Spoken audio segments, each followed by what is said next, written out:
आदि प्रभु आदि ब्रह्मा आदिनाथ भगवान की। बोले चिंतामणि पारसनाथ भगवान की। शासन नायक भगवान महावीर।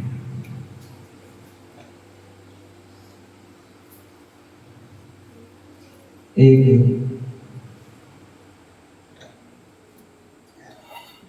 जेल थी,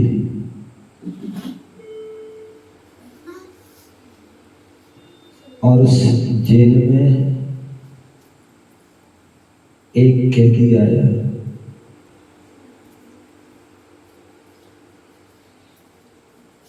और वह कैदी भी कोई सामान्य कैदी नहीं था।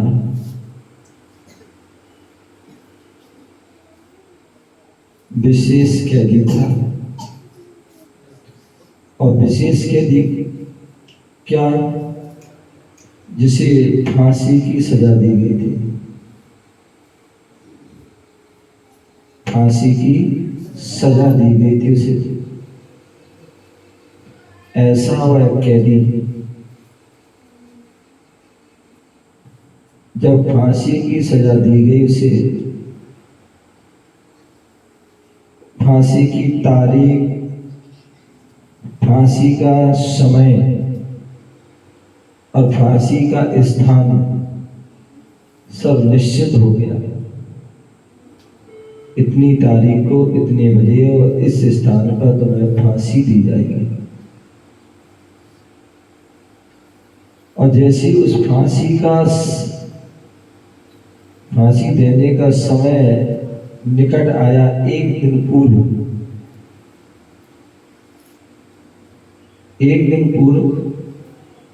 जेलर ने उससे पूछा, बेटा भाई तू बता, कल तुझे फांसी होने वाली है, तेरी कोई अंतिम इच्छा हो तो बता दे, वो अंतिम इच्छा तेरी पूरी की जाएगी।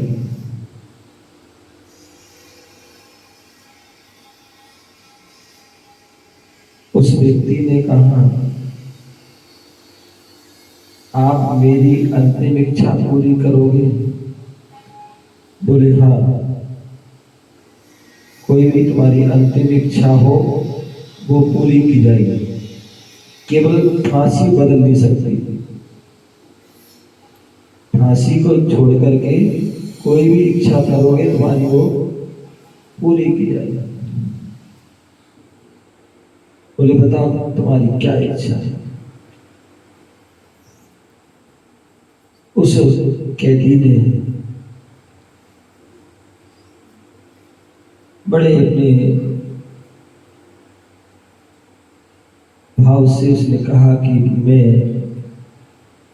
अपनी मां से मिलना चाहता हूं। बोले मैं अपनी मां से मिलना चाहता हूं, मैं अपनी फांसी हो उसके पूर्व मां से मिलना चाहता हूं। बोले और किसी से मिलना? बोले नहीं, केवल मैं अपनी मां से मिलूंगा। एक बार, दो बार, तीन बार आदि पूछा जाए, केवल एक ही इच्छा है, एक ही इच्छा है, वही अंतिम इच्छा है कि मुझे अपनी मां से मिलना है। जब एक बार, दो बार, तीन बार पूछा था, उसने एक ही जवाब दिया, तो लगता है मां से इसको विशेष इसलिए होगा, मां से विशेष लगाव होगा, मां से विशेष प्रेम होगा। स्वभावता जो है होता है, कभी कभी जो बच्चों के लिए किसी को भी जो है मां से विशेष प्रेम होता है, इसलिए होता है। तो हो सकता है ये बात हो। उसकी मां को बुलाया गया। मां, हालांकि उसे दुख तो था कि कल मेरे बेटे को फांसी होने वाली है, लेकिन ये भी बात थोड़ा तक उसे खुशी महसूस हुई कि जो है भली कल फांसी है बच्चे की, लेकिन बच्चे की अंतिम इच्छा उसने ये प्रकट की है, मां से मिलना है। तो बोले जरूर जाएंगे। उसका भी जो है बच्चे के प्रति प्रेम को बढ़ाया और वो जाती है, वो भी खुश हो जाती है। और तुरंत जो है वहाँ पहुँच जाती है जेल जहाँ पर वह कैदी बंद था उसका बालक, और उससे मिलने के लिए उसके पास ले जाया गया। जहाँ वो बंद था सलाखों के बीच में, उन सलाखा जो थी उनके पास ले गए बालक को। और आपने देखा जेल की सलाखें ऐसी जो होती है, वह उसने उसको माँ को पास में बुलाया, निकट बुलाया। हालांकि वो बाहर नहीं आ सकता था, लेकिन उसने माँ को बाहर पास बुलाया, और इतने पास बुलाया, इतने पास, बोले अपना कान मेरे पास करो, लगता है कुछ कहना चाहता है। क्या? यहाँ से उसने अपना मुख पास किया, वहां उसकी माँ ने कान पास, ऐसे कान में बात का सुनना हो जैसे पास ले गया, और दोनों कान और मुख दोनों के निकट पहुंची। और जैसी वह जो है कान और मुख निकट पहुंचे, तो उस बालक ने मालूम क्या किया, बड़ी कठोरता से माँ के कान को काट लिया, दांतों के बीच में इतना उसको दबा दिया, इतना दबा दिया कि माँ की मतलब ऐसी चीख निकल गई जैसे प्राण निकलने लगे, और वो उसे उसके कान को छोड़ने का नाम नहीं ले रहा है। तब जो है उसके जो जेलर था या पुलिस वाले थे, उन्होंने उसको जो है जैसे भी मतलब हाथ से आदि डंडों से जैसे कुछ करके जो है उसके हाथ से छुड़वाया, और दांत आदि से उसको बड़ी मुश्किल, मतलब कान ऐसा हुआ भी कट गया, हुआ कान से जो है रक्त आने लगा। सभी को बड़ा विचित्र बात लगी। अभी तक जो सोच रहे सब लोग सोच रहे थे कि इससे अंतिम इच्छा पूछेगी, इसने कहा कि माँ से मुझे मिलना है, तो ये अभी तक तो यही सोच रहे सभी की जो है बड़ा स्नेह होगा, इसको प्रेम होगा, बड़ा अपना भाव वात्सल्य भाव आदि प्रकट करेगा। लेकिन इसने तो विपरीत ही कार्य कर दिया, विपरीत कार्य कर दिया। इतना मतलब क्रूरता इसके अंदर कि व्यक्ति जो है अब पता है कि मैं कल मर जाऊंगा, फांसी हो जाएगी, लेकिन फिर भी इतना बैर भाव, इतनी कसाय भाव कि उसके माँ को इतना कष्ट देती। जैसे कि उसको छुड़ाया गया, माँ का उपचार भी किया गया, और उससे पूछा गया कि तूने ऐसा क्यों किया,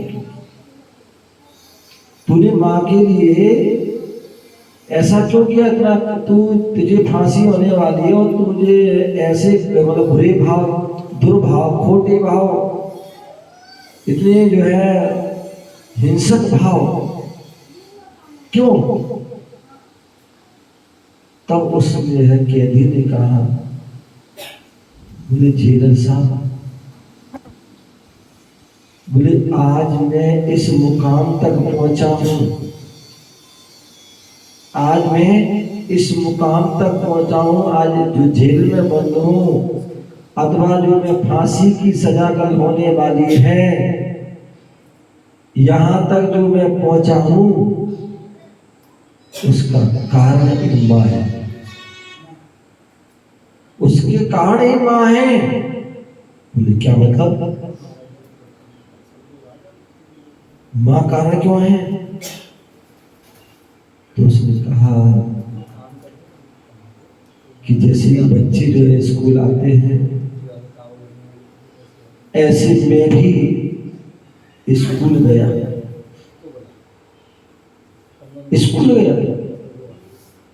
हालांकि मेरे घर की स्थिति ऐसी नहीं थी स्कूल जैसी कि माँ मुझे पढ़ा सके, क्योंकि मेरा जन्म हुआ और जन्म होने के कुछ समय बाद ही मेरे पिता चले गए, और स्वाभाविक जहाँ पिता चला जाता है हर किसी की अच्छी स्थिति होती है, और कितनी भी अच्छी स्थिति क्यों ना हो, यदि घर का मुखिया चला गया तो स्थिति बिगड़ने में देर नहीं लगती है। तो जन्म, मेरा जन्म होते कुछ समय बाद मेरे पिता चले गए। माँ ने जो है मेहनत मजदूरी करके हमारा लालन पोषण किया और मुझे पढ़ने के लिए स्कूल भेजा।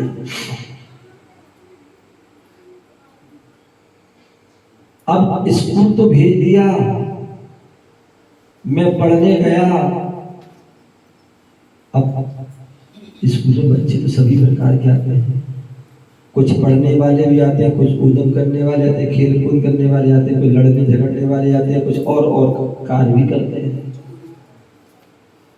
तो स्कूल गया मैं, और जो कुछ पढ़ाई आधी भी करी, और जब छुट्टी हुई पहले दिन छुट्टी हुई, और मैंने क्या किया, पड़ोस में जो है बगल में कोई बच्चा बैठा था, उसकी पेंसिल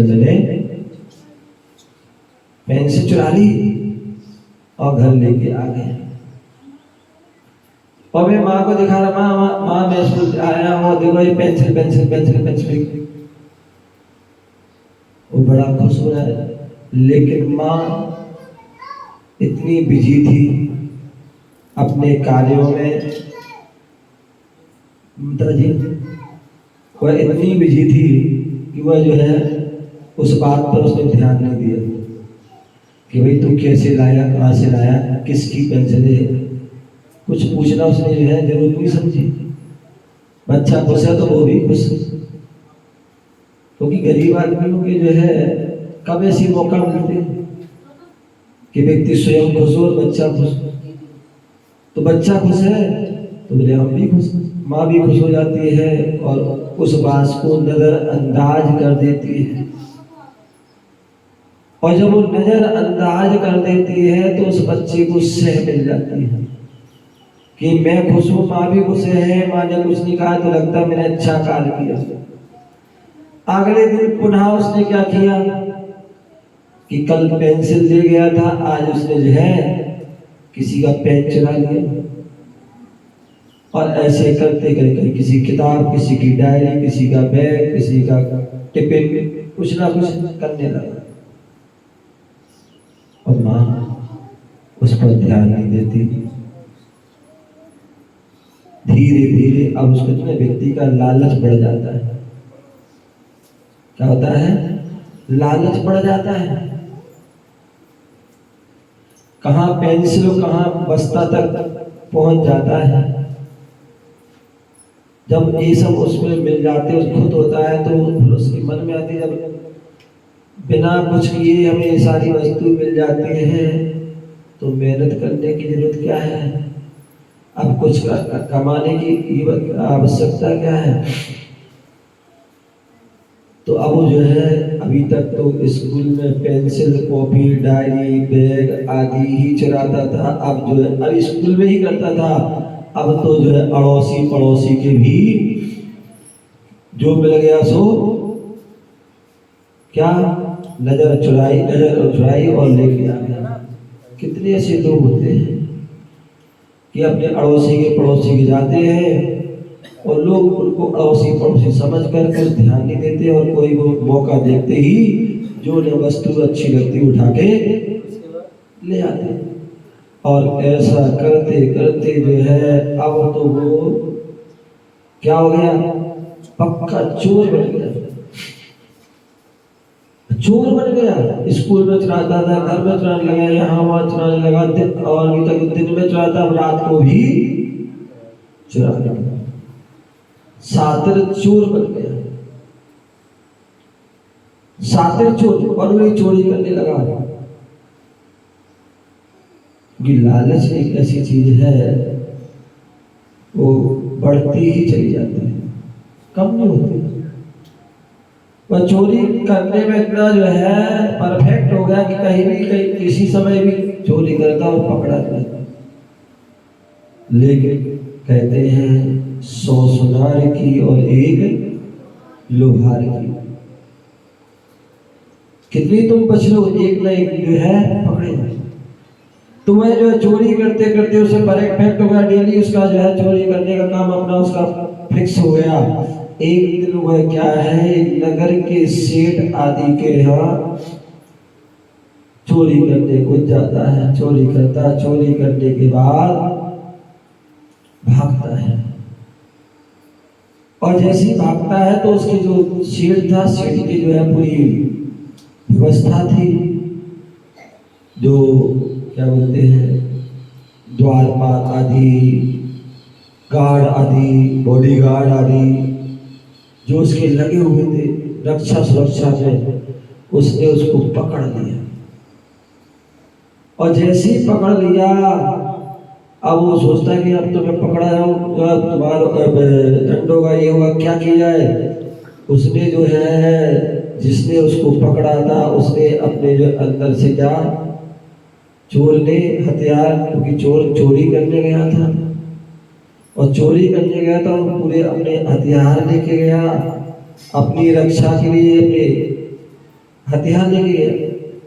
तो जैसे ही वो पकड़ा गया तो अपने अंदर से अपने जो है उस हथियार को, चक्कू आदि को निकालता है, और उससे वो जो है जिसने उसको पकड़ा था उसको उससे घायल कर देता है, चक्कू आदि से वार करता है।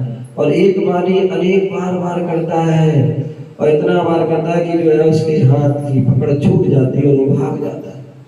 और यहाँ वो जो है चक्कू के वार से इतना घायल होगा कि उसके प्राण पखेरु उड़ जाते हैं, वो मर जाता है। जैसी पुलिस को मालूम पड़ता है कि किसी व्यक्ति ने चोरी की, और चोरी में जो है उसने किसी की हत्या भी कर दी,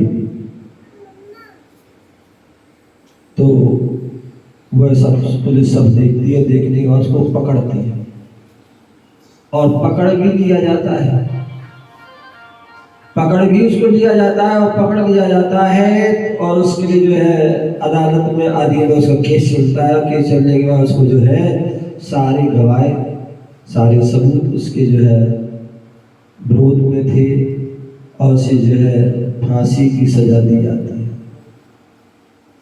फांसी की सजा। तो वो बालक कहता है कि जो आज मैं फांसी के पर फंदे पर पहुंच रहा हूं, उसका कारण कौन है? बोले ये मां है। जिस दिन मैं पहली बार पेंसिल लेके आया था, उस दिन मां कह देती बेटा ये तू पेंसिल चुरा के लाया है, चोरी है। और चोरी करना क्या है? पाप है। क्या है? चोरी करना मैंने कल कहा था ना, किसी की पड़ी हुई, रखी हुई, भूली हुई, बिना दी हुई वस्तु को ग्रहण करना चोरी है, पाप है। तो इसलिए यदि माँ वह पहले दिन मुझे ऐसा बोल देती कि चोरी करना पाप, बेटा किसी की बिना दी हुई वस्तु को नहीं लेना, उठाना नहीं, तो मैं आज इतना बड़ा चोर नहीं बनता, आज मुझे इतनी बड़ी सजा नहीं मिलती। उस दिन माँ समझा देती, उस दिन माँ डांट देती। कभी कभी आप देखते हैं छोटे छोटे बच्चे होते हैं, वो क्या देखते हैं, पिताजी, चाचा जी, ताऊ जी, दादाजी या परिजन या पुरजन, बहुत से लोग क्या करते हैं, सिगरेट पीते हैं, बीड़ी पीते हैं, और पी करके जो है धुआं आदि निकालते हैं, और उसको फेंक देते। क्या होते हैं? फेंक देते। और वो बच्चा क्या करते हैं, वो देखते हैं, एक बार देखते, एक दिन देखते, 2 दिन देखते, 3 दिन देखते, एक दिन क्या करते वो, जैसे उन्होंने फेंकी, वो साइड में वो उठाया, उसने वो पीने लगता है, पीने लगता है। और जब उसके जो है वो चाचा ताऊ आदि देखते हैं या माँ देखती है, तो वो क्या करती है, यदि माँ देख करके अनदेखा कर दे तो फिर वो बेटा जो है कंटिन्यू करेगा। और माँ ने यदि देख लिया कि बच्चे ने सिगरेट पी, तो उससे क्या करती है, उसको जो है उसकी वो छुड़ा करके उसको डांट देती है, फटकार देती है, थप्पड़ भी लगा देती है, अथवा उस सिगरेट को क्या करती है, उसके मुख के पास ले पी, और उसको जो है उसके मुख में जहां से वो जल रही थी उसको छुपा दे, टच करा देती है। और जैसे उसको टच होती तो वो जो है दर्द से कराया जाता है, उसे पता चल जाता है कि इससे जलते हैं। तो वो क्या करता है, फिर आइंदा जो है वो सिगरेट को नहीं पीता। और यदि मान नहीं करे ऐसा तो फिर वह जो है आगे चल करके वो चैन स्मोकर बन जाएगा, फिर वो छोड़ेगा नहीं, फिर तो खूब। ऐसे जो है और भी कई प्रकार की जो है बातें होती है। तो उस प्रारंभ अवस्था में उसको कंट्रोल कर दिया जाए तो वह बालक कह रहे हैं कि जो माँ ने मुझे उस समय यदि कंट्रोल कर दिया था, मुझे डांट दिया होता, मुझे मार दिया, कोई थप्पड़ लगा दिया होता, कोई दंड दिया होता, तो मैं वो चोरी करने के लिए आगे नहीं बढ़ता। लेकिन माँ ने उस समय कुछ नहीं किया, तो मैं क्या समझा कि ये तो जो है बहुत अच्छा कार्य है, और मैं उसको करता गया और आज इस मुकाम पर पहुंच गया, इस मुकाम तक पहुंच गया।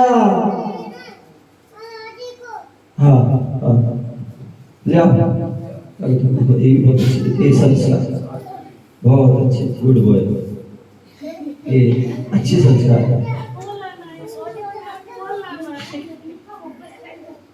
आज को शास्त्र भेंट करना है, बहुत बड़ी बात है। तो इसलिए जो है निराज को साथ भेंट करना है, ये संस्कार है। तो ये अच्छी हम बातें सिखाते हैं। इसलिए कहा जाता है, कल कहा था, बच्चे गीली मिट्टी की तरह होते हैं। बच्चे गीली मिट्टी की तरह होते हैं। बच्चे जो है सिखाने से नहीं सीखते, देखने से सीखते। कभी किसी को चोरी करना सिखाया नहीं जाता, लेकिन वो सीख जाता। कैसे सीखे? चोरी करना कैसे सीखे? उसने देखा कि हमारी मम्मी ने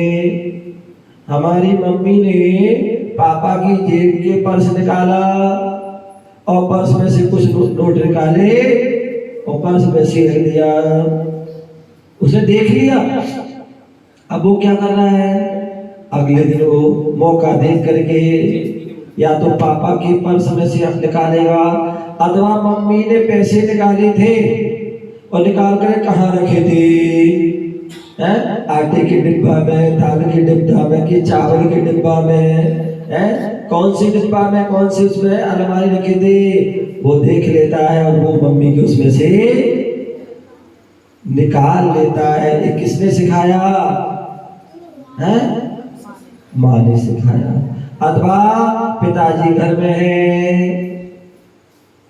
है, क्या कर रहे हैं, वो सिगरेट पी रहे हैं, बीड़ी पी रहे हैं, और भी कुछ बुरे कार्य कर रहे हैं, वह बच्चा देखता है, क्या करता है, देखता है, और देखते देखते जो है लगता है हमारे पिताजी कर रहे हैं, अच्छा कार्य कर रहे हैं, तो वो भी कार्य करना प्रारंभ कर देता है।